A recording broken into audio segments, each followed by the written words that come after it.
Бөрүлөр деген кимдер? Бөрүлөр кыргыздардын эң байыркы урууларынын бири. Байыркы кыргыздар үчүн бөрү өзгөчө эмеге ээ болгон.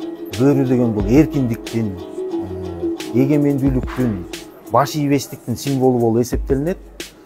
Бөрүнүн котормосу бул жалпак тил менен айтканда карышкыр деп которулат. Бөрүлөр кыргыздын урууларынын ичинен кушчуларда жолугат, солтолордо жолугат, азыктарда жолугат, коңураттардын ичинде бар бөрү деген. Бөрүлөрдүн тукумдары азыр Кыргызстанда, Өзбекстанда, Тажикстанда кездешет. Булар дагы эң бир өзүнүн чоң ролун ойногон деп эсептесек болот. Калмак доорунда, баскынчылар доорунда көлдө коңураттын ичинен Бөрү батырдын аябай бир эмгеги чоң. Көл эли үчүн